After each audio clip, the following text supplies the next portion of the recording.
എൻ്റെ പേര് കവിതയാണ്. ഞാൻ തമിഴ്നാട്ടിൽ നിന്നാണ് വരുന്നത്. ഞാൻ ഉടമ്പടി എടുത്തതെന്ന് പറയുന്നത് 2024 ജൂലൈയിലാണ് ഞാൻ ഉടമ്പടി എടുത്തത്. ഞാൻ ഉടമ്പടി എടുത്തതിൻ്റെ കാരണം എന്ന് പറയുന്നത്, ഞാൻ ഗൾഫിലാണ്, ഞാൻ നേഴ്സാണ്, ഞാൻ ഗൾഫിൽ വർക്ക് ചെയ്യുന്നുണ്ട്. അപ്പം ഞാൻ ലാസ്റ്റ് മെയ് മന്ത് ഞാൻ വെക്കേഷൻ വന്നപ്പം എനിക്കൊരു അസുഖം ഉണ്ടായിരുന്നു. എനിക്ക് റൈറ്റ് സൈഡ് ബ്രസ്റ്റിന് ഒരു ചെറിയ മുഴ ഉണ്ടായിരുന്നു. അതിനായിട്ട് അത് മുമ്പേ ഉള്ളതാണ്, പക്ഷേ എനിക്ക് അതിനൊരു ഡൗട്ടുണ്ടായിരുന്നു. അപ്പം ഞാൻ വന്നപ്പോൾ ഹോസ്പിറ്റലിൽ പോയായിരുന്നു. ഹോസ്പിറ്റലിൽ പോയിട്ട് സ്കാനൊക്കെ എടുത്തപ്പം അത് അബ്നോർമലായിട്ടാണ് വന്നത്. അപ്പോൾ ഡോക്ടർ പറയുമായിരുന്നു, നമുക്കിപ്പോൾ ഒരു ബയോപ്സി കൊടുക്കണം, ബയോപ്സി കൊടുത്തിട്ട് നോക്കാം, അതെന്താണെന്ന് നോക്കാമെന്ന് ഡോക്ടർ പറയുമായിരുന്നു. അപ്പം ഞാൻ ഓക്കെ എന്ന് പറഞ്ഞ് ഞങ്ങൾ ബയോപ്സിയൊക്കെ കൊടുത്തു. ബയോപ്സിയൊക്കെ കൊടുത്തിട്ട് പിന്നെ 7 ദിവസത്തിൽ ആ റിപ്പോർട്ട് വരുമെന്ന് പറഞ്ഞതാണ്. അപ്പം ഞങ്ങൾ റിപ്പോർട്ട് മേടിക്കാനായിട്ട് പോയില്ല. പിന്നെ ഞങ്ങൾ ഫാമിലിയായിട്ട്, എനിക്ക് 42 ദിവസമായി ലീവ് ഉണ്ടായിരുന്നു. അപ്പം ഞങ്ങൾ ഫാമിലിയായിട്ട് വേളാങ്കണ്ണി പോകുന്നതും ഞങ്ങളുടെ വീട്ടിൻ്റെ അവിടെ ഒരു ധ്യാന കേന്ദ്രം ഉണ്ടായിരുന്നു, അവിടെ പോകുന്നതും എല്ലാമായിരുന്നു. പക്ഷെ ഞാൻ ഈ റിപ്പോർട്ട് മേടിക്കാൻ പോയില്ലായിരുന്നു. പോകാനും സമയം കിട്ടിയില്ല, ഞാനും പോയില്ല. അപ്പോൾ അത് കഴിഞ്ഞിട്ട് പിള്ളേർ സ്കൂൾ ഓപ്പണിംഗ് ആയി. അപ്പോൾ പിന്നെ പിള്ളേർ സ്കൂളിൽ പോകാറായി. പിന്നെ അപ്പോൾ എനിക്ക് സമയം കിട്ടിയില്ലായിരുന്നു. അപ്പോൾ ഒരു 4 ദിവസം ഉണ്ടായിരുന്നു എൻ്റെ ലീവ് കഴിയാറ്. അപ്പം ഞാൻ ഹോസ്പിറ്റലിൽ പോയായിരുന്നു. ഞങ്ങൾ പോയി ആ റിപ്പോർട്ട് മേടിച്ചായിരുന്നു. ആ റിപ്പോർട്ട് മേടിച്ചപ്പോഴാണ് അറിയുന്നത് എനിക്ക് ക്യാൻസറാണ്, അത് ഫസ്റ്റ് സ്റ്റേജാണ്. അപ്പോഴാണ് ഞങ്ങൾക്ക് അറിഞ്ഞത്. അപ്പോൾ എനിക്ക് ഒന്നും ചെയ്യാൻ പറ്റത്തില്ലായിരുന്നു, കാരണം എൻ്റെ ലീവ് കഴിഞ്ഞു. എനിക്കൊരു 3 ദിവസമേ ഉള്ളൂ. അപ്പോൾ എനിക്കിവിടെ ട്രീറ്റ്മെൻറ്റ് എടുക്കാനോ ഒന്നും ചെയ്യാൻ പറ്റത്തില്ല. അപ്പോൾ ഡോക്ടേഴ്സ് പറഞ്ഞു, ഇവിടെ ട്രീറ്റ്മെൻറ്റ് എടുക്കണമെങ്കിൽ 3 മാസം വേണം, 3 മാസം ട്രീറ്റ്മെൻറ്റ് എടുത്താലേ നമുക്ക് എന്തെന്ന് പറയാൻ പറ്റത്തുള്ളൂ എന്ന് ഡോക്ടർ പറയുമായിരുന്നു. അപ്പം ഞാൻ ഒന്നും വിചാരിച്ചിട്ടില്ല. എനിക്ക് അപ്പം കൃപാസനത്തെക്കുറിച്ചോ കൃപാസനത്തെ മാതാവിനെക്കുറിച്ചോ ഇവിടുത്തെ ഉടമ്പടിയെക്കുറിച്ചോ എനിക്ക് ഒന്നും അറിയത്തില്ലായിരുന്നു. പക്ഷെ ഞങ്ങൾ തമിഴ്നാടായത് കാരണം ഞങ്ങൾക്ക് ഇവിടത്തെ കുറിച്ച് ഒന്നും അറിയത്തില്ലായിരുന്നു. അപ്പം ഞാൻ തന്നെ ഡിസൈഡ് ചെയ്തു, ഞങ്ങളുടെ വീട്ടിലും ഞങ്ങളുടെ ഫാമിലിയും ആർക്കും അറിയത്തില്ലായിരുന്നു എനിക്ക് ഇങ്ങനെ ഒരു അസുഖം വന്നെന്ന് ആർക്കും അറിയത്തില്ലായിരുന്നു. ഞാൻ അപ്പം തന്നെ ഗൾഫിലോട്ട് പോയി. എൻ്റെ ലീവ് കഴിഞ്ഞു, ഞാൻ അങ്ങോട്ട് പോയപ്പോൾ തന്നെ അവിടെ ചെന്നിട്ട് ഹോസ്പിറ്റലിലോട് പറഞ്ഞ്, എനിക്കിങ്ങനെയാണ്, എനിക്ക് പെട്ടെന്ന് ലീവ് കിട്ടണം, ഞാൻ ലീവ് കിട്ടി എങ്ങനെ ഞാൻ നാട്ടിൽ പോകണം, എനിക്ക് സർജറി ചെയ്യണമെന്ന് പറഞ്ഞു. അപ്പോൾ അതവർ പറ്റത്തില്ല എന്ന് പറഞ്ഞു. കാരണം ഞാൻ 42 ദിവസം ലീവ് കഴിഞ്ഞ് വന്നതാണ്. അപ്പം പെട്ടെന്ന് ലീവ് തരാൻ പറ്റത്തില്ല എന്ന് അവർ പറയുമായിരുന്നു. അപ്പം തന്നെ ഞാൻ ഈ റിപ്പോർട്ടൊക്കെ എൻ്റെ ഫ്രണ്ട്സുകൾ വേറെ സ്ഥലത്തിൽ ജോലി ചെയ്യുമായിരുന്നു, അവർ മലയാളിയായിരുന്നു. ആ പിള്ളേർക്ക് ഞാൻ അയച്ചു കൊടുക്കുമായിരുന്നു. അപ്പം എൻ്റെ പേര് കട്ട് ചെയ്തിട്ട് അവർക്ക് എൻ്റെ റിപ്പോർട്ടൊക്കെ ഞാൻ അയച്ചു കൊടുക്കുമായിരുന്നു. അപ്പോൾ എന്നോട് വിളിച്ച് പറയുമായിരുന്നു, ചേച്ചി ഇതാരാന്ന് എന്നോട് ചോദിച്ചു. അപ്പം ഞാൻ പറഞ്ഞു, എൻ്റെ റിലേറ്റീവാണെന്ന് ഞാൻ പറഞ്ഞു. അപ്പോൾ അവരെന്നോട് പറയുമായിരുന്നു, ചേച്ചി ഒന്നും പേടിക്കല്ലേ, അവിടെ നിങ്ങൾ കൃപാസനത്തിൽ പോകാൻ പറഞ്ഞാൽ മതി ചേച്ചി, കൃപാസനത്തിൽ പോയിട്ട് ഈ റിപ്പോർട്ടൊക്കെ കൊണ്ട് അച്ഛനെ കാണണം, അച്ഛൻ പ്രാർത്ഥിക്കുവാണെങ്കിൽ ഇത് പൂർണ്ണ സുഖം കിട്ടും എന്നവർ പറയുമായിരുന്നു. അപ്പം എൻ്റെ 2-3 ഫ്രണ്ട്സുകൾ അങ്ങനെയാണ് എന്നോട് പറഞ്ഞത്. അപ്പം ഞാൻ എന്നെ ഒരു ഫ്രണ്ട്സിനോട് ഞാൻ പറഞ്ഞു, ശരിക്കും ഈ റിപ്പോർട്ട് വേറെ ആരുടെയും ഇല്ല, ഇത് എൻ്റെ റിപ്പോർട്ടാണ്, എനിക്കാണ് ഇങ്ങനെ വന്നേക്കുന്നത് എന്ന് ഞാൻ കരഞ്ഞ് പറയുമായിരുന്നു. അപ്പോൾ അവൾ പറഞ്ഞു, നീ കരയല്ലേ ചേച്ചി ആണെങ്കിൽ കൃപാസനത്തിൽ പോയാൽ മതി, ചേച്ചിക്കെല്ലാം ശരിയായി കിട്ടുമെന്ന് എന്നോട് പറഞ്ഞായിരുന്നു. അപ്പം തന്നെ ഞാൻ കൃപാസനത്തെക്കുറിച്ച് അറിയത്തില്ലായിരുന്നല്ലോ, അപ്പോൾ എനിക്ക് ലീവിൻ്റെ ഇതും കിട്ടത്തില്ലായിരുന്നു, ഭയങ്കര പ്രശ്നമായിരുന്നു, ലീവ് തരത്തില്ല എന്ന് പറഞ്ഞായിരുന്നു. അപ്പോൾ അവർ പറയുമായിരുന്നു, നിങ്ങൾ എക്സിറ്റിൽ പോകണം എന്ന് പറയുമായിരുന്നു. അങ്ങനെ എക്സിറ്റ് വേണോ വേണ്ടോ എന്നിരിക്കുന്ന സമയമാണ് എൻ്റെ ഫ്രണ്ട് പറയുമായിരുന്നു. അപ്പം ഞാൻ പ്രാർത്ഥിക്കുമായിരുന്നു, ബൈബിൾ പഠിക്കുമായിരുന്നു. അപ്പം ഞാൻ പറഞ്ഞു, കൃപാസനത്തമ്മ, എനിക്ക് നിങ്ങൾ ആരെന്ന് പോലും അറിയത്തില്ല, എങ്ങനെ പ്രാർത്ഥിക്കണമെന്നൊന്നും എനിക്ക് അറിയത്തില്ല, എൻ്റെ ഫ്രണ്ട്സുകൾ പറഞ്ഞിട്ടാണ് ഞാൻ അമ്മയോട് പ്രാർത്ഥിക്കുന്നത്. എൻ്റെ അമ്മ എങ്ങനെയെങ്കിലും എനിക്ക് ഇവിടെ നിന്ന് ലീവ് കിട്ടണേ, ഞാൻ ഇവിടെ നിന്ന് നാട്ടിൽ പോകണേ, എനിക്ക് 3 ചെറിയ പിള്ളേരാണ്, അത് കാരണം അമ്മ എന്നെ ഒന്ന് സഹായിക്കണേ എന്ന് ഞാൻ കരഞ്ഞിട്ട് ഞാൻ പ്രാർത്ഥിക്കുമായിരുന്നു. ആ സമയം തന്നെ 2 ദിവസം കഴിഞ്ഞിട്ട് ഞങ്ങളുടെ കമ്പനിയിൽ നിന്ന് അവർ തന്നെ വിളിച്ച് പറയുക, നിങ്ങൾ ലീവ് എടുത്തോളൂ, നിങ്ങൾ ലീവ് പൊയ്ക്കോ, പ്രശ്നമില്ല, എക്സിറ്റിൽ പോകണ്ടെന്ന് പറഞ്ഞു. അപ്പം തന്നെ പിന്നെ പെട്ടെന്ന് എല്ലാ കാര്യങ്ങളും ചെയ്തിട്ട് ഞാൻ ടിക്കറ്റ് ഇട്ടായിരുന്നു. ടിക്കറ്റ് ഇട്ടപ്പോൾ തന്നെ ഞാൻ എൻ്റെ ഫാമിലിനോട് വിളിച്ച് പറഞ്ഞു, നിങ്ങളെല്ലാവരും കൊച്ചിയിലോട്ട് വരാനായിട്ട്. അപ്പോൾ അവൻ കൊച്ചി എയർപോർട്ടിലോട്ട് വന്നവർ. അപ്പോൾ അവിടെ നിന്ന് ഇങ്ങോട്ട് വരാൻ ഞങ്ങൾക്ക് അറിയത്തില്ല. അപ്പം ഫ്രണ്ട്സിനോടൊക്കെ ചോദിച്ചിട്ട് ഞങ്ങൾ കൃപാസനം വന്ന് എത്തിയായിരുന്നു.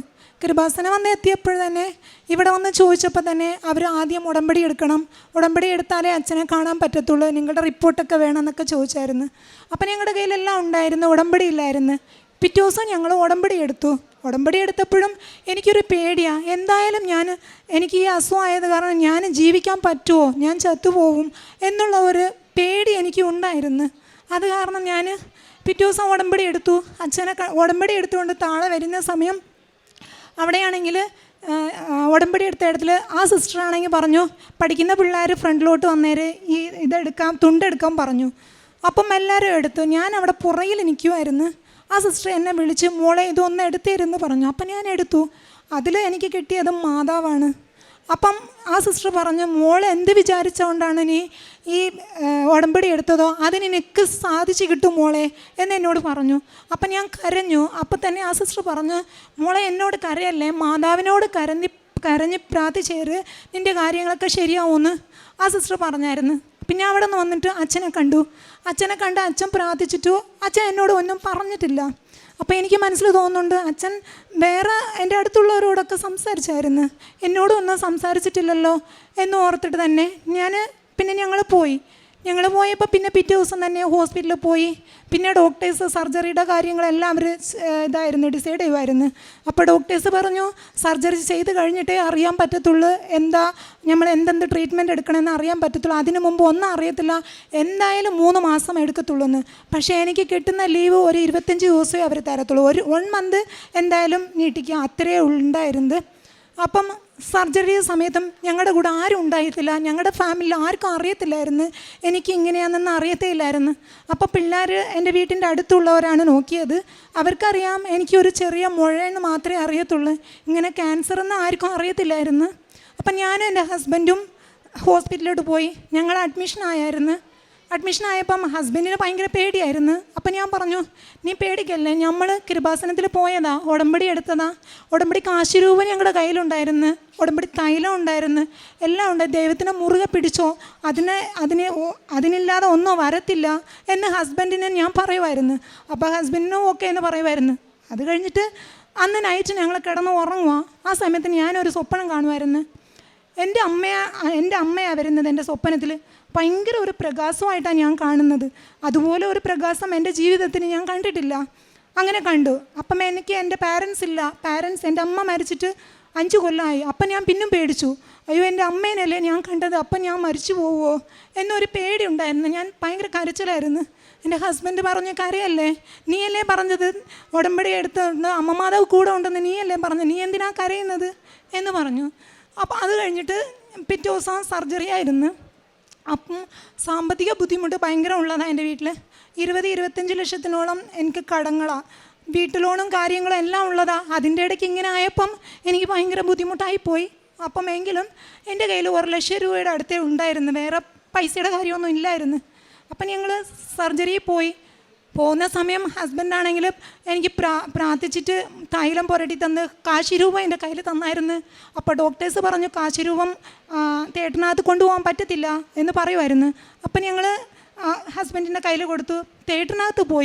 തേട്ടനകത്ത് പോയപ്പോൾ തന്നെ അവിടെ ഡോക്ടർ, ഞാൻ ഒരിക്കലും പ്രതീക്ഷിച്ചിട്ടില്ല, ഡോക്ടേഴ്സ് എന്നോട് പറയുമായിരുന്നു, മോളെ നീ നല്ലതുപോലെ പ്രാർത്ഥിക്കണം കേട്ടോ, ദൈവം അറിയാതെ ഒന്നും വരത്തില്ല, നിനക്കൊന്നും വരത്തില്ല മോളെ, നീ നല്ലതുപോലെ പ്രാർത്ഥിക്കണം കേട്ടോ എന്ന്.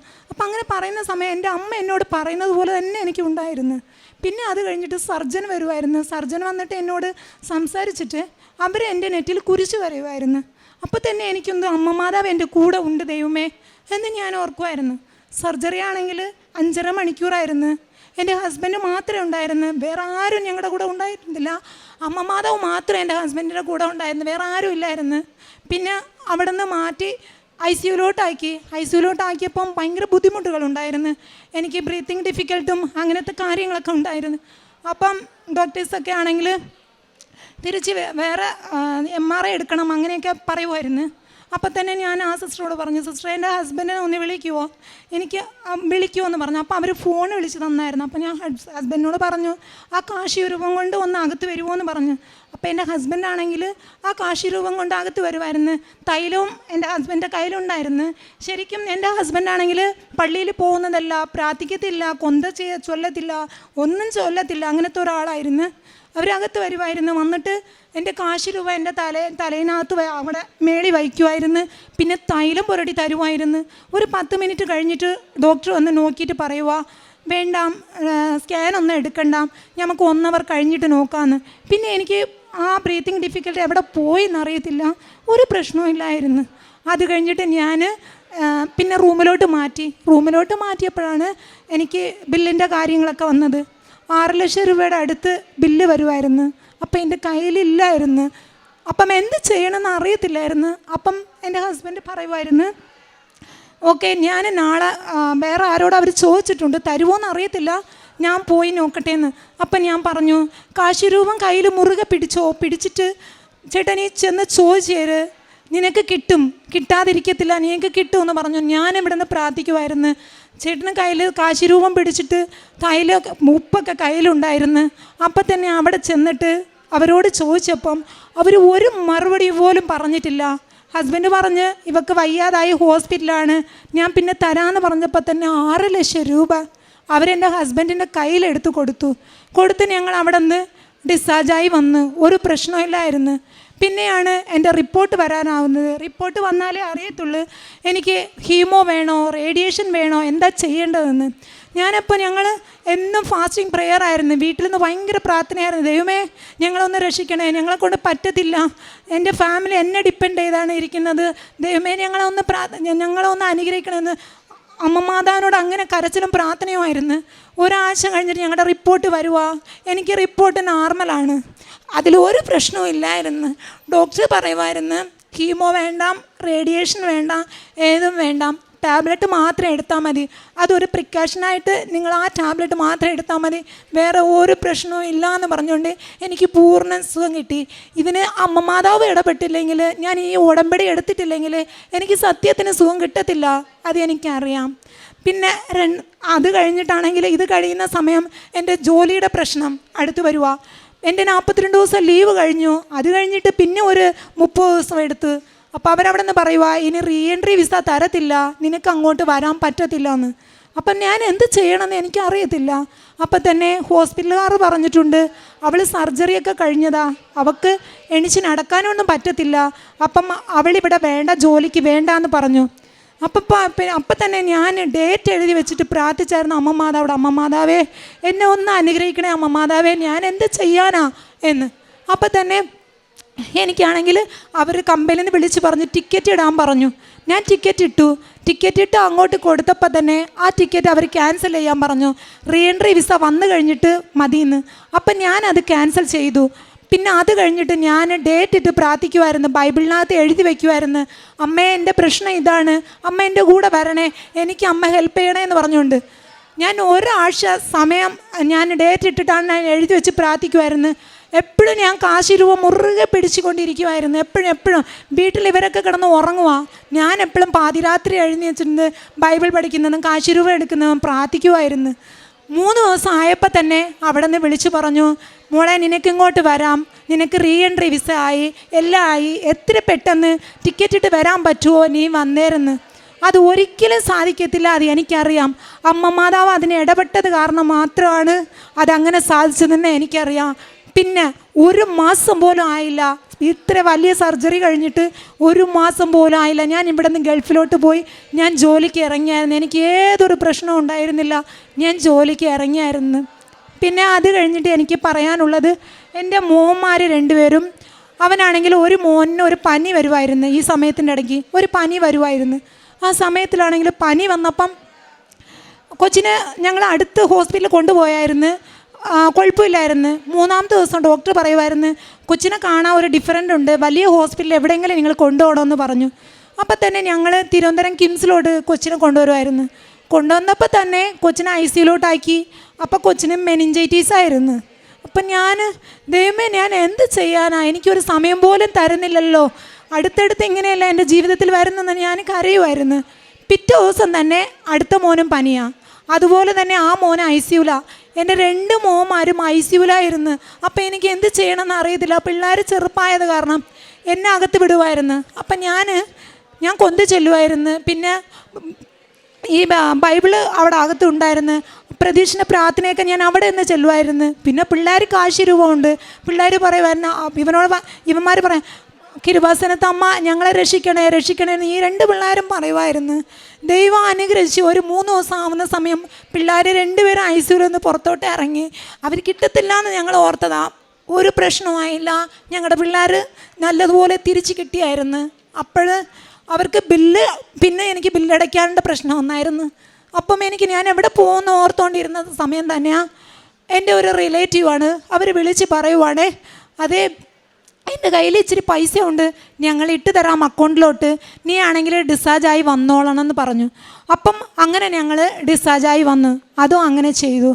അത് കഴിഞ്ഞിട്ട് ഞാൻ ജോലി ചെയ്ത സ്ഥലത്തിൽ ഇന്നൊരു വിഷയം നടന്നത്. എന്തെന്ന് പറഞ്ഞാൽ, ഞങ്ങൾ വർക്ക് ചെയ്തുകൊണ്ടിരുന്ന സമയം ലേസർ മെഷീനാണ്. ആ മെഷീനാണ് പെട്ടെന്ന് ഞാൻ യൂസ് ചെയ്തുകൊണ്ടിരുന്ന സമയം അത് ബ്രോക്കണായപ്പോൾ പിന്നെ അത് വർക്ക് ചെയ്തില്ലായിരുന്നു. അപ്പം തന്നെ ഞാൻ HR ഇൻഫോം ചെയ്തു. അപ്പം അവിടെ എൻജിനീയർ വന്ന് നോക്കിയപ്പോൾ അവർ പറഞ്ഞു, അതെ ഇത് ഏത് സ്റ്റാഫാണ് യൂസ് ചെയ്തത് അവരുടെ പ്രശ്നമാണ് എന്നവർ പറയുമായിരുന്നു. അപ്പം എല്ലാവരും എന്നെ ബ്ലെയിം ചെയ്യുമായിരുന്നു. എന്നോട് പറഞ്ഞു 10,000 റിയാൽ ഫൈൻ അടയ്ക്കാൻ പറഞ്ഞു. അപ്പോൾ പേപ്പറിലൊക്കെ സൈന് മേടിച്ച്. അപ്പോൾ എൻ്റെ അകത്തിരുന്ന ഒരാൾ പറയുക, സൈൻ ഇടല്ലേ എന്ന് പറയുക. അപ്പം ഞാൻ സൈൻ ഇട്ട് കൊടുത്തില്ല. 10,000 എന്ന് പറയുന്ന സമയം നമ്മുടെ നാട്ടിൽ 2.25 ലക്ഷം രൂപയാണ്. അപ്പം ഞാൻ മാനേജറോട് സംസാരിക്കാൻ പോയി. ആ സമയത്തിൽ എൻ്റെ കയ്യിൽ ഞാൻ ഉപ്പ് പിടിച്ചുകൊണ്ട് പോയി. ആ പുള്ളിക്കാരന് നമ്മളോട് സംസാരിക്കത്തൊന്നുമില്ല. ഞാൻ പോയപ്പം അവിടെ പോകുന്ന സമയം അവരറിയാതെ ആ ഉപ്പ് അവിടെ ഇട്ട് കഴിഞ്ഞ് ഞാൻ അകത്തേറി അവരോട് സംസാരിച്ചായിരുന്നു. അപ്പം തന്നെ അവർ, എന്നാൽ നിങ്ങൾ ജോലി സ്റ്റോപ്പ് ചെയ്ത് നിങ്ങൾ അക്കോമഡേഷനിലോട്ട് ഇരുന്നേക്ക്, ഞങ്ങൾ 2 ദിവസം കഴിച്ച് പറയാമെന്ന് പറഞ്ഞു. അത് കഴിഞ്ഞിട്ട് ഞാൻ പിന്നെ HR സംസാരിക്കാൻ പോയി. HR എന്ന് പറയുന്നത് അവിടുത്തെ അറബികളാണ്. പക്ഷെ നമ്മൾ അറബികൾക്ക് നമുക്ക് പറഞ്ഞ് മനസ്സിലാക്കാൻ പറ്റത്തില്ല. അപ്പം ഞാൻ അവിടെ പോയപ്പോൾ തന്നെ അതുപോലെ തന്നെ കാശ് രൂപം കയ്യിൽ പിടിച്ചു. പിന്നെ എൻ്റെ ഉപ്പ് കയ്യിലുണ്ടായിരുന്നു. അതിലിട്ടിട്ട് ഞാൻ അപ്പം തന്നെ അവരോട് സംസാരിച്ചപ്പോൾ തന്നെ ഇതെങ്ങനെ നടന്നെന്ന് എനിക്കറിയത്തില്ലായിരുന്നു. ആ പുള്ളിക്കാരി പറയുക, അവൾ മാത്രമല്ല ഇത് യൂസ് ചെയ്യുന്നത്, എല്ലാവരും റൊട്ടേഷനിലാണ് യൂസ് ചെയ്യുന്നത്. അത് ഫൈൻ അടയ്ക്കണമെങ്കിൽ അവൾ മാത്രമല്ല എല്ലാവരും ചേർന്ന് അടയ്ക്കേണ്ടത് എന്ന് പറയുമായിരുന്നു. പിന്നെ അത് കഴിഞ്ഞിട്ട് 1 രൂപ പോലും ഞാൻ പിന്നെ വീട്ടിൽ വിളിച്ച് പറഞ്ഞപ്പം വീട്ടിൽ ഹസ്ബൻഡും പിള്ളേരും ഫാസ്റ്റിംഗ് പ്രെയർ ആയിരുന്നു. അമ്മ മാതാവേ ഞങ്ങൾക്ക് ഹെൽപ്പ് ചെയ്യണേ, ഞങ്ങളുടെ മമ്മിക്ക് ഇങ്ങനെയാണെന്ന് പറഞ്ഞുകൊണ്ട് പിള്ളേരൊക്കെ ഫാസ്റ്റിംഗ് പ്രെയർ ആയിരുന്നു. 1 രൂപ പോലും അടച്ചില്ല. ഒരു പ്രശ്നം പോലും വന്നില്ലാതെ അതിൽ നിന്ന് ഞാൻ മാറിപ്പോയായിരുന്നു. പിന്നെ ഞാനിവിടെ വന്നപ്പം എൻ്റെ ഇത് ചെയ്യാത്ത, എൻ്റെ നിയോഗത്തിൽ വയ്ക്കാത്തതാ എൻ്റെ അമ്മായിയമ്മയാണ്. എൻ്റെ അമ്മായിയമ്മയാണെങ്കിൽ വീട്ടിൽ ഒത്തിരി പ്രശ്നങ്ങളാണ്. അവർ ഞങ്ങളോട് മിണ്ടത്തില്ല. ഞങ്ങൾ അങ്ങോട്ട് പോവുകയാണെങ്കിലും അമ്മായിയമ്മ മിണ്ടത്തില്ല. ഈ പിള്ളേരോട് പോലും മിണ്ടത്തില്ലായിരുന്നു. പക്ഷേ ഇത് എങ്ങനെ സംഭവിച്ചെന്ന് അറിയത്തില്ല. ഇപ്പം 4 മാസമായിട്ട് എൻ്റെ അമ്മായിയമ്മയാണെങ്കിൽ ഞങ്ങളോട് മിണ്ടുന്നുണ്ട്, ഞങ്ങളോട് ഒരു പ്രശ്നവും ഇല്ല. പക്ഷെ ഞാനിത് മുട്ടുകുത്തി എൻ്റെ അമ്മേനോട് ഞാൻ പ്രാർത്ഥിക്കുമായിരുന്നു, അമ്മേ എനിക്കിതൊന്ന് ചെയ്ത് തരണേന്ന് ചോദിച്ചായിരുന്നു. അത് ഞങ്ങൾക്ക് കിട്ടിയായിരുന്നു. പിന്നെ ഞങ്ങൾ ഈ ഉടമ്പടി എടുത്തത് ശേഷം എൻ്റെ ഹസ്ബൻഡാണെങ്കിൽ 15 കൊല്ലമായിട്ട് പള്ളിക്ക് പോകത്തില്ല, കുമ്പസാരം ചെയ്യത്തില്ല, ഒരു കൊന്ത ചൊല്ലത്തില്ല, ബൈബിൾ എങ്ങനെയാണെന്ന് പോലും അറിയത്തില്ല, ബൈബിൾ വായിക്കത്തില്ല. അങ്ങനത്തെ ഒരു വ്യക്തിയായിരുന്നു. ഇപ്പം ഈ ഉടമ്പടി കഴിഞ്ഞിട്ട് ദിവസം ബൈബിൾ വാസിക്കുന്നുണ്ട്, പിന്നെ കുമ്പസാരം എടുക്കുന്നുണ്ട്, പള്ളിയിൽ പോകുന്നുണ്ട്. ഇതൊരു വലിയ കൃപയാണ് ദൈവത്തിൻ്റെ. പക്ഷേ എൻ്റെ ഹസ്ബൻഡ് ഇങ്ങനെ ആവുമെന്ന് എനിക്കറിയത്തുപോലെ, കൊന്ത എങ്ങനെ ചൊല്ലണമെന്ന് പോലും അവർക്ക് അറിയത്തില്ല. ഇത്ര കൊല്ലമായിട്ട് അവർക്ക് കൊന്ത ചൊല്ലാൻ അറിയത്തില്ല. ഇപ്പോഴാണ് അവർ കൊന്ത ചൊല്ലുന്നതും പിന്നെ ബൈബിൾ വായിക്കുന്നതും എല്ലാം അവർ ചെയ്യുന്നത്. അതുപോലെ തന്നെ ഞങ്ങളുടെ പിള്ളേരും അതുപോലെ തന്നെയാണ്. അവർ കൊന്ത ചൊല്ലത്തില്ല, ബൈബിൾ വായിക്കത്തില്ല, ജസ്റ്റ് പള്ളിയിൽ പോകത്തേ ഉള്ളൂ. ഇപ്പം അവർ അങ്ങനെ ഒന്നുമില്ല. പിള്ളേരൊക്കെ പള്ളിയിൽ പോകുന്നുണ്ട്, കൊന്ത ചെല്ലുന്നുണ്ട്. നമ്മൾ പ്രാർത്ഥിച്ചില്ലെങ്കിലും അവർ ചെയ്യുന്നുണ്ട്. കാരുണ്യ പ്രവർത്തനമായിട്ട് ഇവിടുന്ന് പത്രം വാങ്ങിച്ച് നാട്ടിൽ എല്ലാവർക്കും കൊണ്ടു കൊടുക്കാറുണ്ട്. പിന്നെ ഓൾഡ് ഏജ് ഹോമിൽ ഞാൻ പോയി, എൻ്റെ വൈഫ് കാശ് അയച്ചു തരുന്നതിന് ഓൾഡ് ഏജ് ഹോമിൽ കൊണ്ടുപോയി അവർക്ക് പ്രായമായവർക്ക് ഭക്ഷണവും അവരെ നോക്കാറുണ്ട്.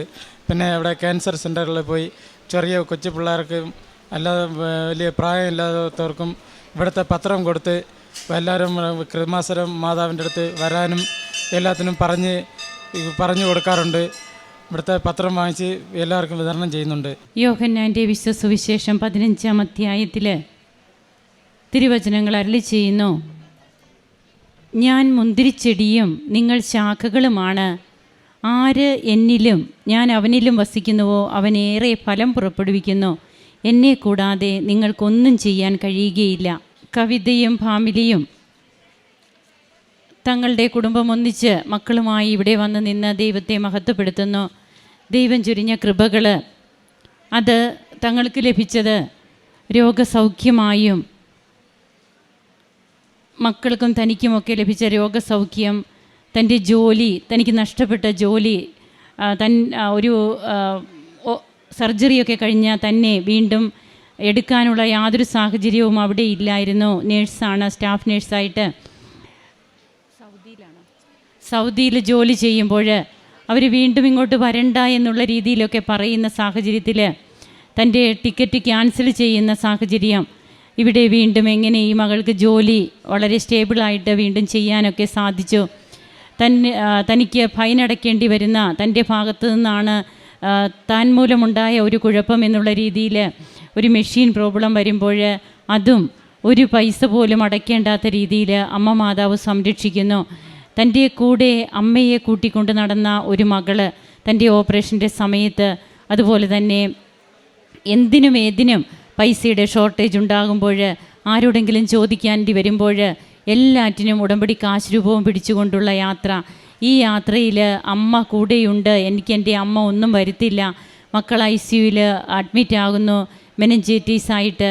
ആ മക്കളുടെ ക്രിട്ടിക്കൽ കണ്ടീഷനിലൊക്കെ തൈലം പൂശി പ്രാർത്ഥിക്കുകയും അതുപോലെ തൻ്റെ രോഗസൗഖ്യത്തിനായും ഉടമ്പടി തൈലത്താൽ അഭിഷേകം ചെയ്യപ്പെട്ട് അങ്ങനെ പ്രാർത്ഥിച്ച് തനിക്കിന്നിവിടെ വന്നു നിന്ന് സാക്ഷ്യം പറയുവാനായിട്ട് കൃപ ലഭിച്ചത് ഇതൊന്നുകൊണ്ട് മാത്രമാണെന്നാണ് ഈ കുടുംബം ഒന്നിച്ച് സാക്ഷ്യം പറയുക. തൻ്റെ കുടുംബത്തിലുണ്ടായിരുന്ന അസ്വസ്ഥതകൾ, അമ്മയുമായുണ്ടായിരുന്ന 10 വർഷത്തെ ഒരു അകൽച്ച, അതെല്ലാം ഉടമ്പടിയുടെ ഭാഗമായിട്ട് മാത്രം തങ്ങൾക്കിന്ന് കുറച്ച് നാളുകളായിട്ട്, മാസങ്ങളായി തങ്ങൾക്ക് യാതൊരു കുഴപ്പവുമില്ല. വളരെ സ്വസ്ഥമായിട്ട് സമാധാനമായിട്ട്, പൈസയുടെ ഷോർട്ടേജ് അല്ല ഇവിടെ തങ്ങൾക്ക് കിട്ടാതിരുന്ന മനസ്സമാധാനം, അതിന്ന് പൈസയുടെ ഷോർട്ടേജ് ഉണ്ടെങ്കിലും ഈ മനസ്സമാധാനം ഒരിക്കലും ലഭിക്കില്ലായിരുന്നു. അതൊക്കെ തങ്ങളുടെ കുടുംബത്തിൽ ഇന്നുണ്ട് എന്നുള്ളതാണ് ഈ കുടുംബം ഇവിടെ സാക്ഷ്യപ്പെടുത്തുക. ഹസ്ബൻഡ് എങ്ങനെ മറ്റൊരു വ്യക്തിയായി മാറി, ഇന്ന് ആ മകന് കുമ്പസാരം, കുർബാന, കൂദാശ ജീവിതം, ഇതിനോടൊക്കെ എത്രയേറെ താല്പര്യമുണ്ട്. അതുകൊണ്ട് തന്നെയാണ് ഇന്ന് നാം വായിച്ചു കേട്ട തിരുവചനം പോലെ, എന്നിൽ വസിക്കുവിൻ, നിങ്ങൾ ധാരാളം ഫലം പുറപ്പെടുവിക്കും. എന്നിൽ നിങ്ങൾ വസിക്കുന്നില്ലെങ്കിൽ മുറിച്ചു കളഞ്ഞ ശാഖകൾക്ക് തുല്യമാണെന്നാണ് തുടർന്നുള്ള തിരുവചനങ്ങൾ നമ്മോട് പറയുക. അങ്ങനെ കർത്താവിനെ സ്നേഹിച്ച് കർത്താവിൽ വസിക്കുന്നവരായി ഇന്ന് ഈ കുടുംബം മാറുമ്പോൾ ഇവിടെയാണ് ഭാരലഘുത്വവും അതുപോലെ തന്നെ സമയച്ചുരുക്കവും ഒക്കെ ആയിട്ട് ഇവരുടെ ജീവിതത്തിൽ ദൈവിക ഇടപെടലുകൾ ഉടമ്പടിയിലൂടെ ഉണ്ടായത്. അതിന് നമുക്ക് കരങ്ങളടിച്ച് ഈശോയ്ക്കും അമ്മയ്ക്കും നന്ദി പറയാം, ദൈവത്തെ മഹത്വപ്പെടുത്താം. യേശുവേ നന്ദി, യേശുവേ സ്തുതി, യേശുവേ ആരാധന. അത്യപൂർവ ദൈവാനുഭവങ്ങൾ ഇനി നിങ്ങൾക്കും സ്വന്തം. ഈ യൂട്യൂബ് ചാനൽ ഇതുവരെ സബ്സ്ക്രൈബ് ചെയ്തിട്ടില്ലെങ്കിൽ ഇപ്പോൾ തന്നെ സബ്സ്ക്രൈബ് ചെയ്യുക. ഈ വീഡിയോ ഇപ്പോൾ തന്നെ നിങ്ങളുടെ സുഹൃത്തുക്കൾക്ക് ഷെയർ ചെയ്തുകൊണ്ട് കർത്താവിൻ്റെ പ്രേക്ഷിതരാകുക.